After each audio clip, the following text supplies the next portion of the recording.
Ngayon, sinusugo ko kayo na parang mga tupa sa gitna ng mga asong gubat. Maging matalino kayo gaya ng mga ahas at matapat gaya ng mga kalapati. Pansinin po ninyo ang mga kataga na sinasabi ng ating Panginoon na ang kanyang mga alagad ay inihalin tulad sa mga tupa at sila'y isinusugo sa gitna ng mga asong gubat. Ano ba ginagawa ng mga asong gubat sa mga tupa? Hindi ba't nilalapa?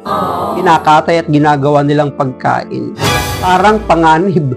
Parang dadalhin ni Jesus ang kanyang mga alagad sa isang panganib. Pero ito'y pagsasabi at pagpapahayag na rin ng ating Panginoon sa kanila.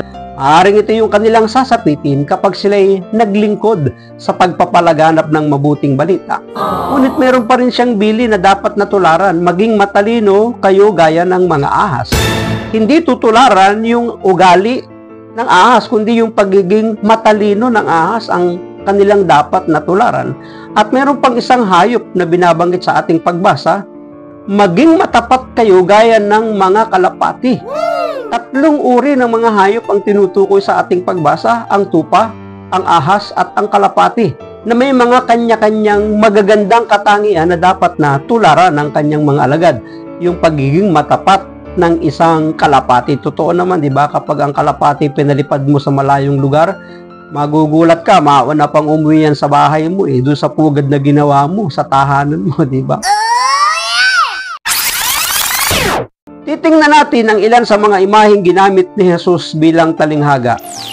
Kilala ang tupa bilang maamo at tahimik na hayop, na kadalasang pinapatay at ginagawang handog sa Diyos. Ang asong gubat naman ay babangis at kilala sa pagsila at pagpatay, kaya sila ay banta sa buhay ng mga tupa. Si Jesus ang tupa o kordero na nag-aalis ng mga kasalanan ng sanlibutan. Ang tunay na lingkod ng Diyos ay kilala sa pagiging mapayapa sa harap ng pag-uusig at karahasan. Ito yung magandang ugali ng isang tupa na ipinakita ni Jesus sa kanyang mga alagad nang siya'y hulihin. Hagupitin hanggang sa ipako sa krus. Nandoon yung kapanatagan at kapayapaan ng pagiging mayapa ng ating Panginoon sa gitna na siya'y dumaranas ng mga karahasang gawa ng mga kawal ng mga Romano. Dagdag ni Jesus maging matalino gaya ng ahas sa aklat ng Bilang. Ang ahas ay simbolo ng pagpapagaling. Ginamit ni Jesus ang talino sa pagpapagaling ng mga may sakit. Tulad naman ng kalapati, inaanyayahan ni Jesus ang mga alagad na supilin ang kasamaan gamit ang mga mapayapang pamamaraan. Mabigat man ang kanyang bilin, hindi ito imposibleng gawin.